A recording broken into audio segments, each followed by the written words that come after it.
Shabbat Shalom and Happy New Year, and our choir is growing. So exciting, it can continue to grow. So Sarasota, pineapple dropping on New Year's Eve, that was very exciting. Jen and Shauna in the office clued me in to that happening. They told me how to get there. It was exciting. We didn't make it till midnight, but we saw it was very exciting downtown, and it's such a fabulous thing because it doesn't try to be the ball in New York or whatever they do anywhere else in the world. It's Florida, and it's Sarasota, and at the end of Pineapple Avenue is a pineapple dropping down. It was festive and fun, but it's also a reminder for you of how much this city has a life of its own and a nature of its own. We spent a day in St. Pete, just about 45 minutes away, and we felt like we were in a different place. Sarasota has such a personality of its own, and it feels so different. And it was so interesting to hear all the people in St. Pete who love Longboat Key and love Sarasota and feel like coming here is going somewhere different, in the same way we felt going to St. Pete was somewhere different and interesting, but only you have the pineapple. And that is worthy of wonderful things. And in a time when things can be fraught with anticipation of what will happen in the new year, it was really nice to see the downtown alive, packed with people and with music and people having fun and really there in community. How many people have been to Times Square on New Year's Eve? You do it once, and then you really don't. Once, twice, oh, you're brave, okay. I did it once. And that's something, first of all, the weather's much harsher, but there's something about coming together in this spirit of a new year when it starts on one end of the world and ends on the other end of the world, and we've experienced something together. And in a world that continually wants to remind us again and again and again how different and divided we are, there's something about that Gregorian calendar, even though we have a Jewish calendar and there's a Muslim calendar and different countries have different ways of counting out time, there's something about that January 1st coming together in the Gregorian calendar that brings us together in the new year. So I really, really, really hope that it's a happy and healthy new year for each and every one of you. I want to invite you at this time to share greetings of Shabbat Shalom with your neighbors, those around you. Shabbat Shalom.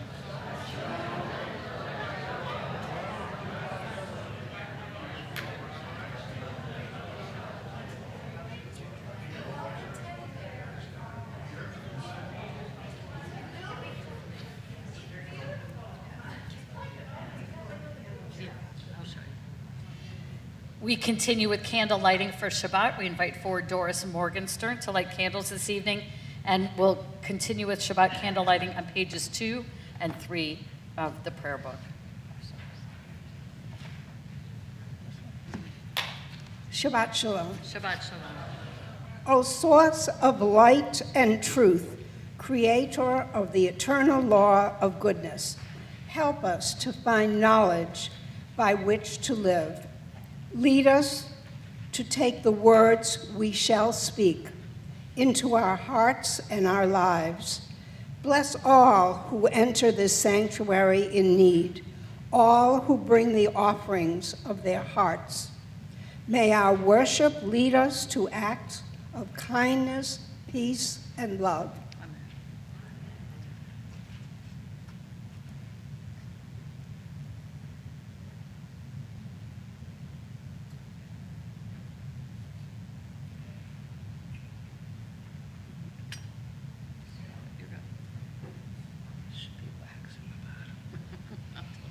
Terry wasn't in today. That's probably why.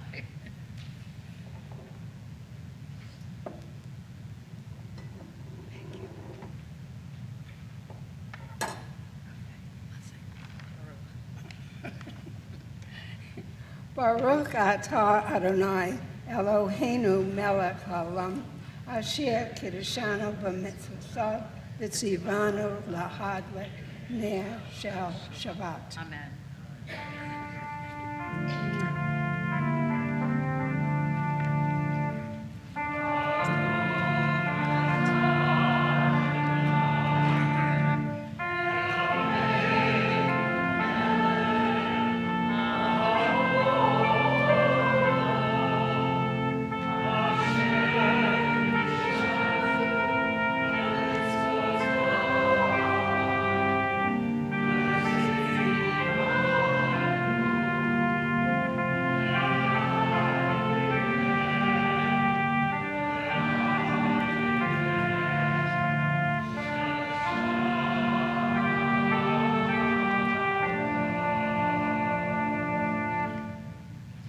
in an article or in a sermon or anything that you want to stick, they say teach it in threes. And so it is that idea of threes that we continue with Al Shlosha on page 338.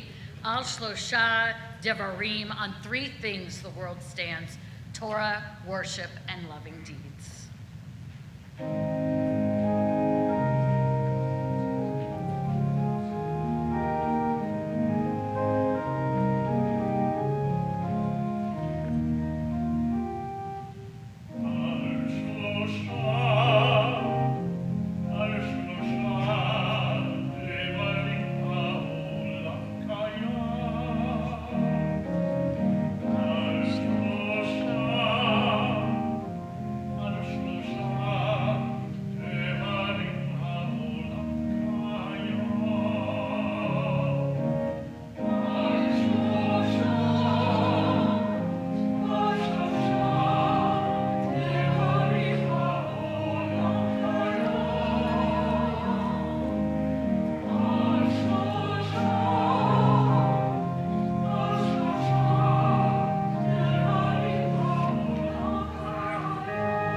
Please rise as we continue on page 28 with the Baruch Hu.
Page 30, we continue together.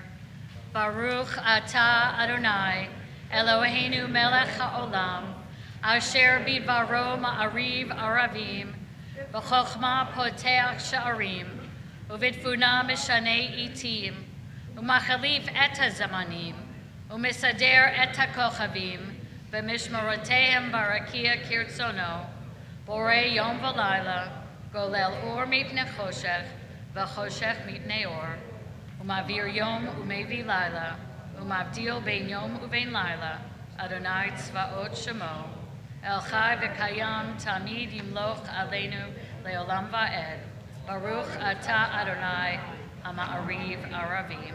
We continue the Ahavat Olam, page 32.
Shema, page 34.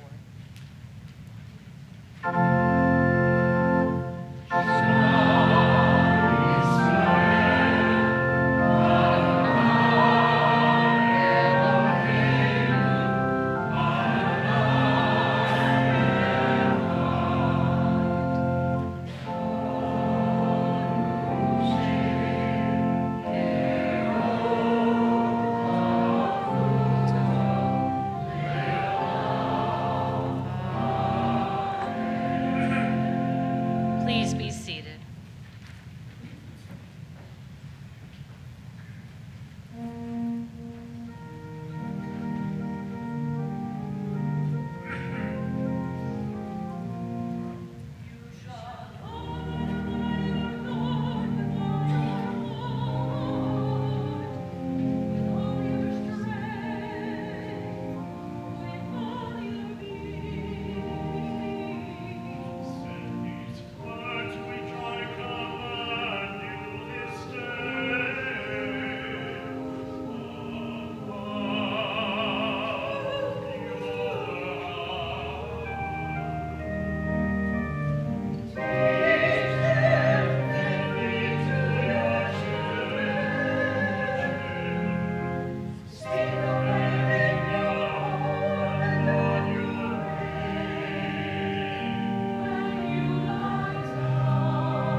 Page 39, we read together.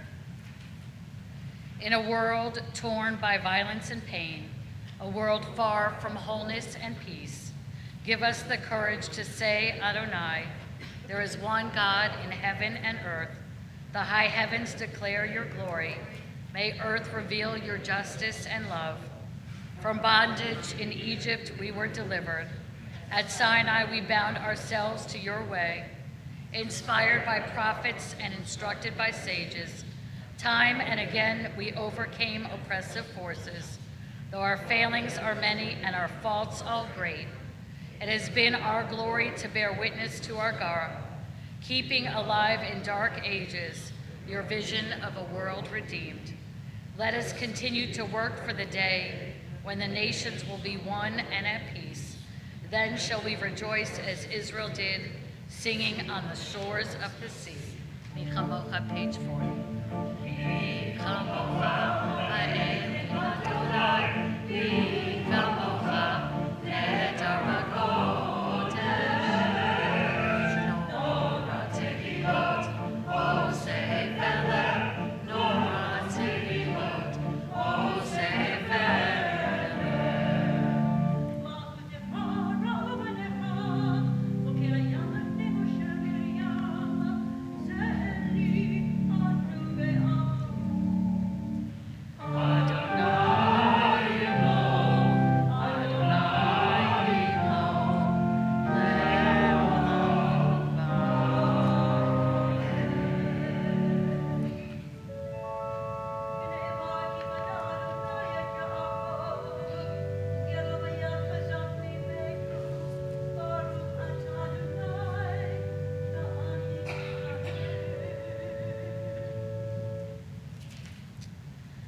When I saw that the Vachamru that we'll sing in a moment is by Donnie Massang, I thought back to the first time I met a composer of Jewish music, Donnie Massang. I don't know if any of the congregations you've been a part of have had him, but he's an incredible Jewish songwriter.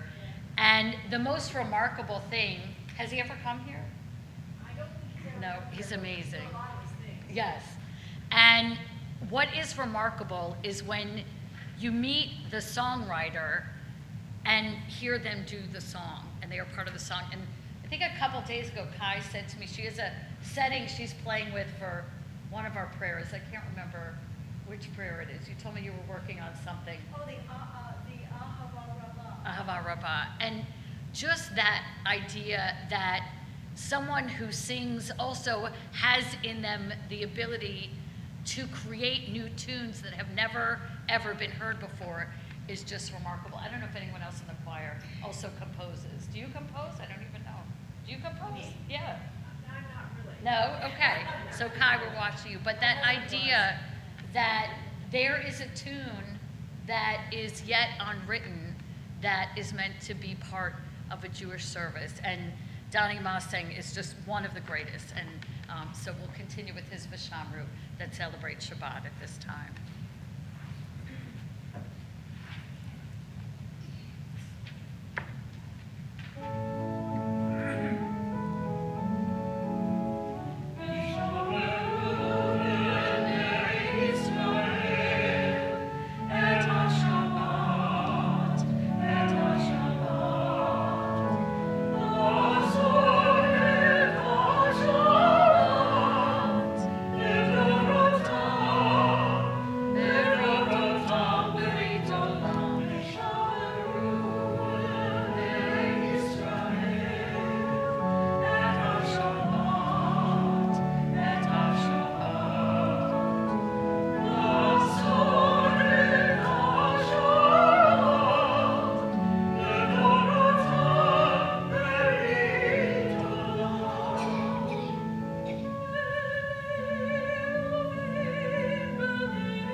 Please rise as we continue with the Tefillah, page 46.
kadosh v'shimcha kadosh, u'kedoshim b'chol yom yuhalucha sela. Baruch ata Adonai ha'el ha'kadosh.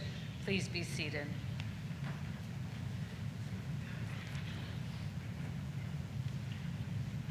We read together Birkat Shalom, our prayers for peace, on page 61. Nation shall not take up sword against nation. They shall never again know war. Don't stop after beating the swords into plowshares. Don't stop. Go on beating and make musical instruments out of them. Whoever wants to make war again will have to turn them into plowshares first. We continue with Ritzay on page 56.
We continue in silent prayer.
Shabbat Shalom.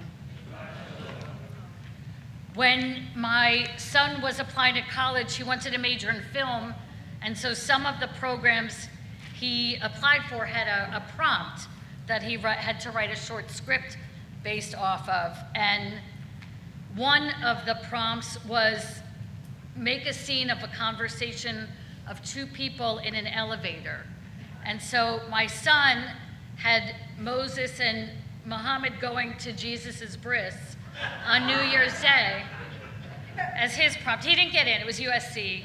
He didn't get in, but I still love that, and I always think of it on New Year's Day, otherwise known as Jesus's bris. But this time of year kind of does that to you, that all these religions and all these influences come together and make us think. This year is actually very special because if you saw any of the celebrations in the nation's capital or in New York, it is the 250th anniversary of this nation. And I am part of a group of rabbis who founded something called Faith 250. What Faith 250 is to say that there are so many different types of people in the United States, and there are so many ways to be an American, and if we use the year of the 250th anniversary of this nation in order to really reflect on what it means to be part of this nation and also part of a religious community, perhaps we can do better and get along better and understand each other better. One of the tenets of 250 represents a change in the way we speak about different religions and different faiths. So we used to call things interfaith, but now we really call them multi-faith. And the best metaphor that I can think of to explain the difference between that, do you remember in the 70s there was this little ditty, America's the Great American Melting Pot, right? So when you're a melting pot, what happens is everybody melts and everybody looks the same, like happens in soup. And then what did it change to? Do you remember in the 80s? It became the beautiful mosaic, right? I like to think of our stained glass windows as that everybody is different, that you don't have to be one big soup all looking the same. We're not a melting pot, but we're a mosaic with different people and different individuals that are there. We even have won a couple of grants related to Faith 250. We'll be doing an event with Bob Gary's book and the Muslim community. We'll be doing a cleanup with All Angels and an interfaith worship here at the synagogue. So there are people who are investing real money in order to make sure that people use America's 250th anniversary in order not just to figure out what it means to be American, but what it means to be religious in America, and what it means to be part of this nation that is founded 250 years ago and yet looks very, very different than life 250 years ago. The way men and minorities and anyone who came from another country has been experiencing the last 250 years has been different depending on where you come from, where you're born, and who you are, and even what gender or what you have going on inside of you. And so Faith 250 is an opportunity to really reflect. You couldn't do really a Faith 150 because America was in stress and very, very divided. And you really even couldn't do an America 200 in this interfaith way because it was so new to be free, to have leisure, to sit under the Statue of Liberty or wherever you are and look at fireworks in the sky, because probably the New Year's of the new dawn of 1876, the 100th anniversary of the state, was a very different nation. Leisure wasn't really a thing for most people. And freedom to relax wasn't really a thing for most people, and to celebrate. It was a much tougher life, and in the shadow of the Civil War. And then we come to 1976, an American 200th, the first time we could really celebrate in a modern way with leisure. But 250 asks us to do something different, to reflect on who we are as Americans and a diverse place and a particularly religious nation that we are. It is important to understand that a nation and a religion can be side by side in a democracy, but at the same time, we can't make assumptions. Dietrich Bonhoeffer, who was a famous man out of Germany, was someone who used to tell people that you can't have your nationality be any more important than your religion. That religion and faith and ethics and morals really has to be your North Star. Now, Dietrich Bonhoeffer is famous for one thing more than anything else. What is that one thing? Yes, he was part of a plot to assassinate Hitler. And so what a lot of people have done with Dietrich Bonhoeffer's name is they said, well, if this man was so religious, if he was clergy, and he was so ethical and moral and faithful, and he wanted a better world, and he was willing to assassinate Hitler or be part of a plan to assassinate Hitler, then we should follow in that way. But that's not what Dietrich Bonhoeffer wanted. He wanted faith and moral and ethics to be from the top down. It's not that he advocated violence in order to bring his own faith and his own morals and his own ethics to the leadership of the land. He just wanted people to live in a way that there was faith and moral and ethics in every day. And do you know where he got this? From America. Dietrich Bonhoeffer was at the Union Theological Seminary in the Upper West Side of Manhattan. Early in his career, he became involved with the African American churches that were in that region, and he found there a peace and a freedom in America, and he also found a repression, and he brought all this back to Germany. It took the eyes of America for Dietrich Bonhoeffer's vision to be expanded to see that a country could be led in a moral, ethical way, and you could also be a moral, ethical, religious person. That is why he was against Hitler. But it does not mean that he was there to say, use your religion to assassinate people. The Jewish people know full well how bad that can be because it happened with Yitzhak Rabin. Same thing happened with Reform Judaism inside Israel. A couple of weeks ago, we had Mayor Azari up here on this bima, but it is the American Jewish community that has pushed Israel, which is very, very leaning towards the Orthodox, if not the ultra-Orthodox, as the religion of land, and said, no, in America, there are Reform Jews all over the place who where men and women sit together, we talk about modern issues, and we study things outside of the Jewish world. The power and the majesty of the Reform movement inside Israel only comes from America.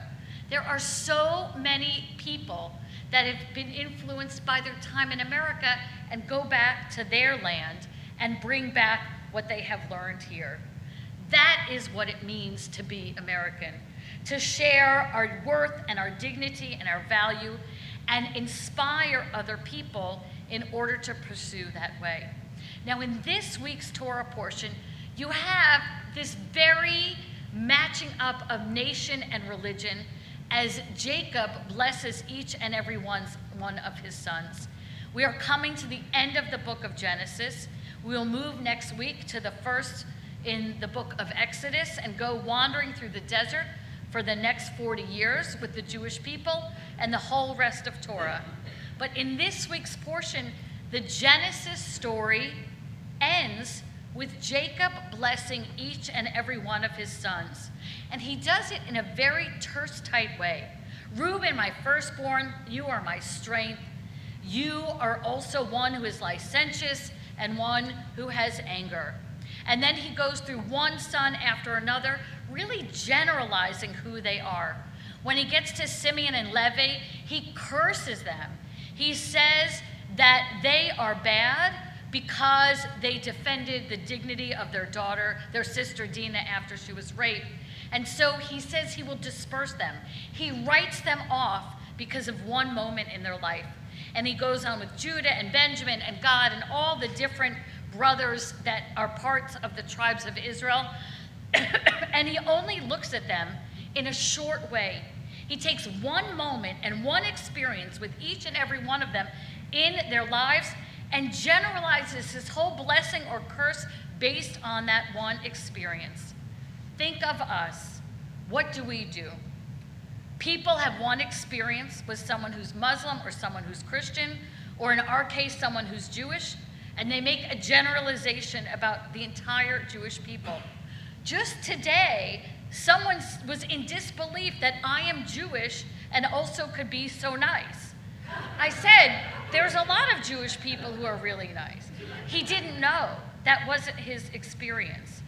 And so what the problem is that if we take, like Jacob did, one moment with each of his sons and turns it into the whole of them, we keep ourselves from having that ideal world that Bonhoeffer wanted, or that Faith 250 wants, where worth and dignity and value are important and of hierarchy.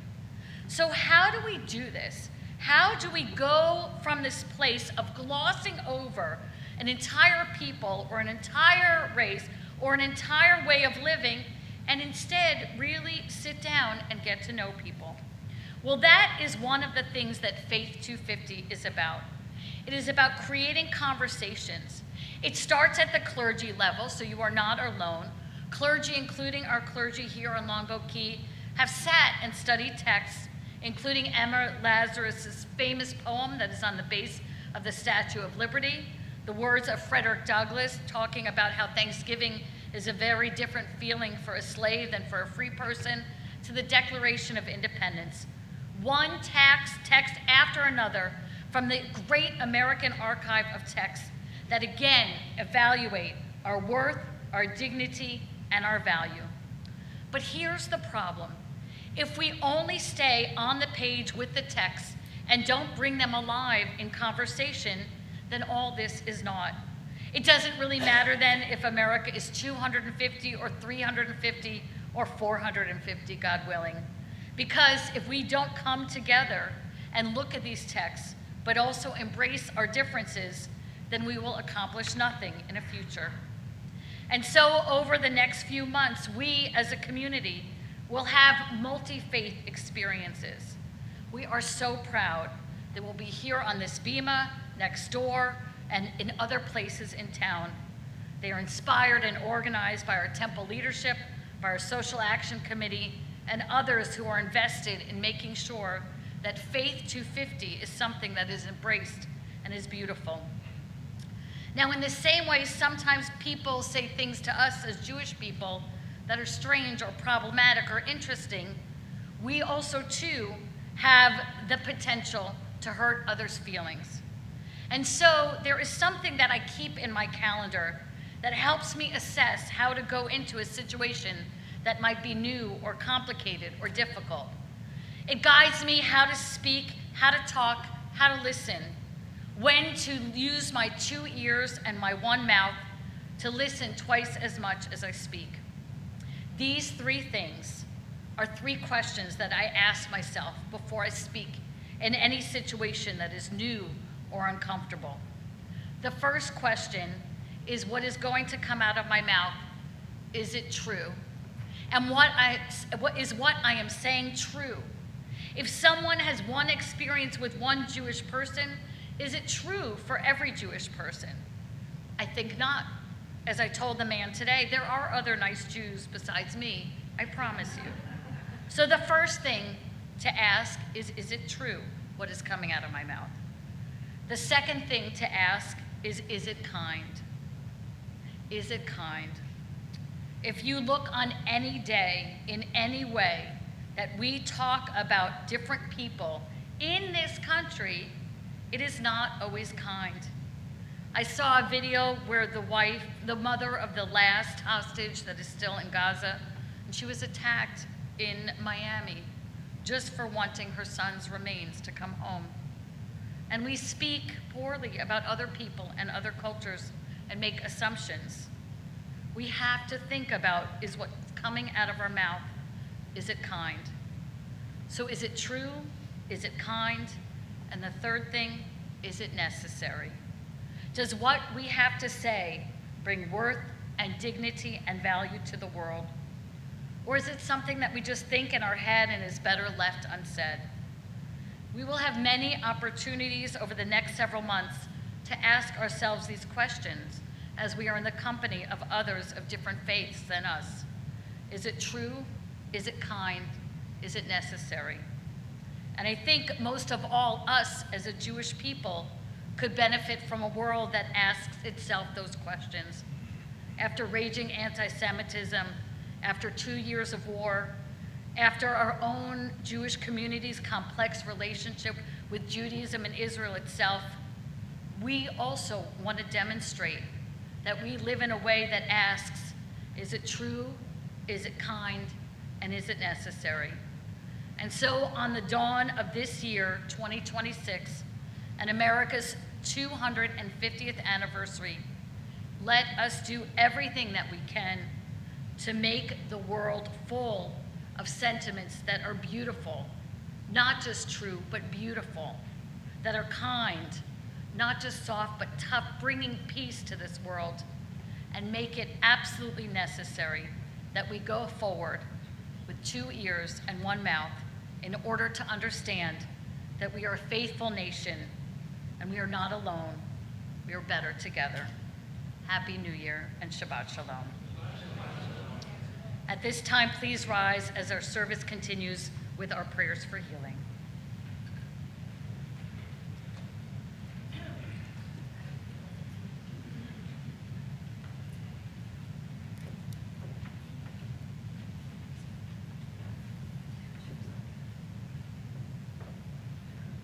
As we stand before the open ark, our thoughts turn to those in need of God's healing presence.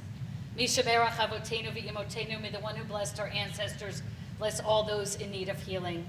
In our prayers this evening, Joel Lowenstein, Joan Horowitz, Terry Burke, Linda Mack, Judy Glass, Connie Maduros Jacobs, Nelson Mishkin, Shirley Fine, Bib Grossman, Warren Opal, Louis Beck, Angela Mantilla, Rabbi Ori Regev, Mike Kreisberg, Sylvia Pastor, Ruth Greenbaum, Bonnie Rothenstein, Mike Borstein, and those names that you add as my hand meets your gaze.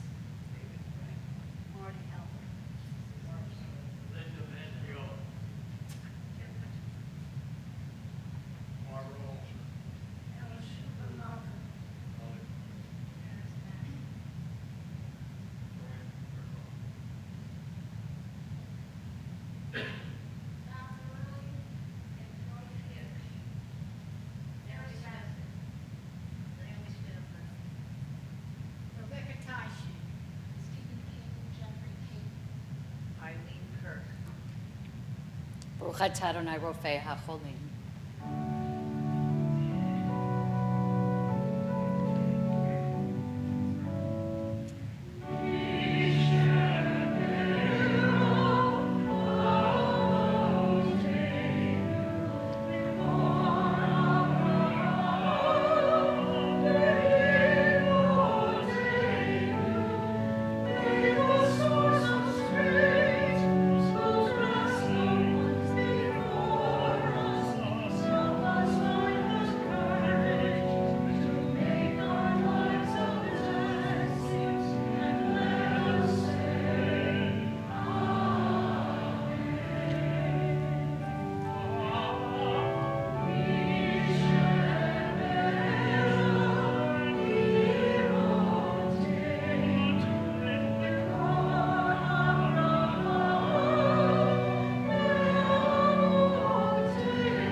Remain standing and continue on page 282 with Aleinu L'Shabeach, page 282. Amen.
At this time in our service, our thoughts turn to those who are no longer with us, those who died at this season in years past, and those whom we've taken into our hearts as our own. If you're observing a yahrzeit, an anniversary of a death, or in the period of Shloshim, we invite you to rise when the name of your loved one is read. On the yahrzeits, the anniversaries of their deaths, we remember Henry Bloom, Bess Camriel, Beatrice Einstein, Roger Simon, Sam Small, and Gertrude Levin, and those who've been laid to rest in more recent times, Robin Kasdan Toby, Scott Galinsky, Maxine Kleinman Opal, Sarah Lynn Milgram, Yaron Lashinsky, Mort Siegel, Richard Weiskopf, Gary Steinman, Andy Roberts, Bonnie Haber, Dr. John Gudeman, Zach Myers, Betty Morse, Joel Feidelman, Maria Lubowski-Winkleman, Cynthia Noe, Lance Nicholas, Howard Baker, Janie Kaplan, Tasha Hurst, and those names that you add as my hand meet your gaze.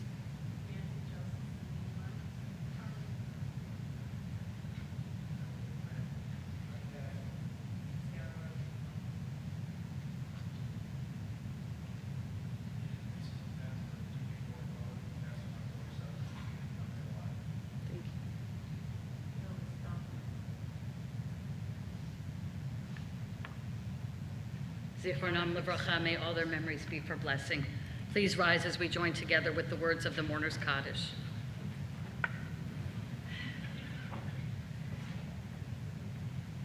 The words can be found on page 294. Yitgadal v'yitgadash shemei rabbah, ve'alma devarach yiruteh v'yamlich malchuteh, v'chayechon uvyomechon, uv'chayei dechol beit Yisrael, Agalau Vizman Kariv Vimru Amen. Hey Shemei Rabbah Mavarach Leolam Ome Omaya. Yitbarach V'yishtabach V'yitpa'ar V'yitromam V'yitnaseh. V'yitadar V'yitaleh V'yitalal Shemei Kudusha Baruchu. La'elam Min Kol Birchata V'shirata. Tushbechata V'nechamata. Damiran Be'alma V'yimru Amen. Yehei Shlama Rabba Min Shemaya. V'chaim aleinu ve'al kol Yisrael, v'yimru, Amen. Osei shalom b'mromav, hu ya'aseh shalom, aleinu ve'al kol Yisrael, v'yimru, Amen. May the source of peace and peace to all who mourn and comfort the bereaved among us, and let us say Amen. Please be seated. It is a pleasure at this time to invite forward our temple president, Dr. Lois Barson, to share greetings on behalf of the Board of Trustees. Shabbat Shalom. Shabbat Shalom. And Shabbat Shalom to those of you online, and thank you again, Shauna, for making this possible. Rabbi, thank you. We look forward to the weeks and months ahead as you take us on this dual journey for our faith and our nation, teaching us every week and bringing us together. Thank you. Thank you. To Anne and the choir, again, it is an honor and a pleasure to sit this close and share these beautiful songs and prayers with you. We're going to make you sing pretty soon. You don't want me to sing. I hum off key, and I've been told that by someone who sings. Yeah, you don't want it. But the offer, thanks for the offer.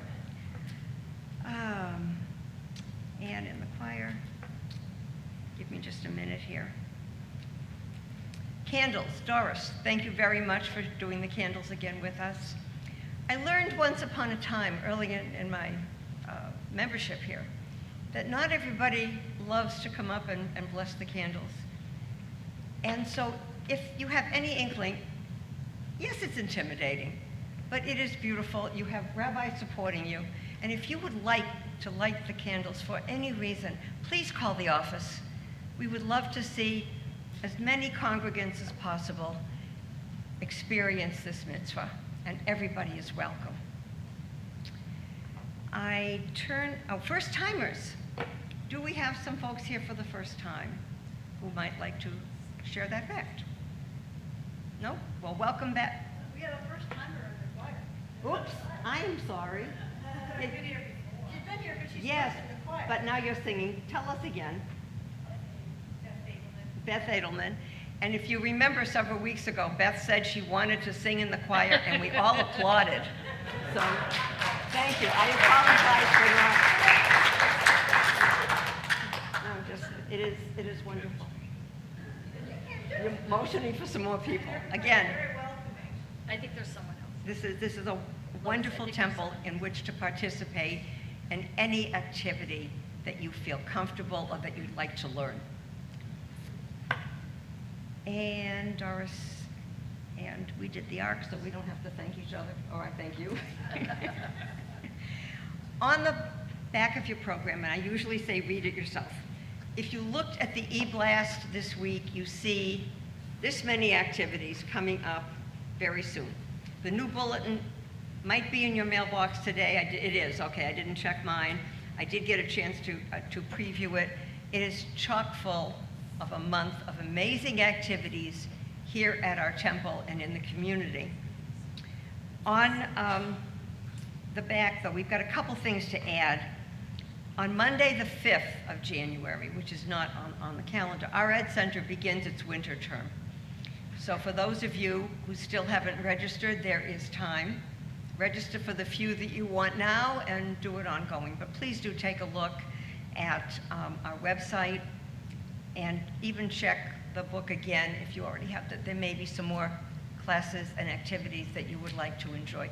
We have a number of congregants who present at the Ed Center, and I will embarrass them or bring them on at another time, but you won't be disappointed. On the 7th, our Challah Bake with Rabbi Mates call if you intend to come. And on the 11th, our men's club breakfast. I spoke of this at length last week. This is about women and finance, but gentlemen, we'd love to have you come so that you know that the women in your life or the women in the community are just as smart as you are. And Fran's here. Fran is here. You have a way with words. Lois, Fran Blum is here actually tonight. Fran. She's here. Yes, She's that's here. right. That's I'm our looking at you the speaker. whole service. There she is. Do come on the 11th. And the 12th, we have Sam Sussman with the special. And he was in the New York Times. Yeah, and this is a special program that the Newmarks and our rabbi are bringing to us. Our mini-versity starts with Rabbi Simon. Israel, every year you don't disappoint. He culls the news probably as you're walking in the door to share with us the most important things that are going on and guide us in discussion. So if you have not signed up for that, please do so. And then we have our Martin Luther King Shabbat weekend. Again, reservations are due by the 12th for the dinner that night. We have guest speakers. We usually have a beautiful turnout, so get here early to get your parking space and your seat. And do register, please. On the 25th, this is not on your calendar either, but we're going to have our second Gulf of Mexico cleanup drive, sponsored by our green team, our environmental team and committee, chaired by Jason Brandt. This is going to be on a Sunday this time, starts at 10 a.m. Register and come to the temple. There will be more publicity on this. It is in the bulletin. It will be on the e-blast, but we need to be here by 10 for a safety video. We suit up, we put on our hats, and we go out and pick up trash. And in September, we brought back 70 pounds, if I remember correctly. So we need you, and those with whom you would like to share the experience who may not be here tonight. And at the end of the month, there is another guest speaker. If I've left anybody or anything out, my apologies. Marion? You mentioned the Gala Lois Twin Oh, right, yes. That's on those. Yeah, our gala is the 22nd of February. It is a Sunday night. Your bulletin has a great deal of information on the gala. Invitations should be going out. This is a new week. I've lost track of what day it is with these crazy holidays. So they're going out beginning of next week. We sent them to the printer long enough ago. They may even be in here as I speak. It is our biggest event. There are many ways to contribute financially. Your attendance is really, really important to make this a very special evening. We are honoring Barry and Susan Friedman for their years of work here at the temple. They are second generation. You can read about them in the bulletin, and we will talk more at the event. Thank you for reminding me. I've got to put it on a permanent card. And so, one more thing. When you leave the sanctuary, please continue into the social hall so that all of us can grab our wine and be in the back for the Kiddush. Have your conversations in there, please, rather than in the aisle. Thank you so much. Shabbat Shalom. Shabbat Shalom. Shabbat Shalom. Please rise for our closing song, Adon Olam. You'll find on page 321. Adon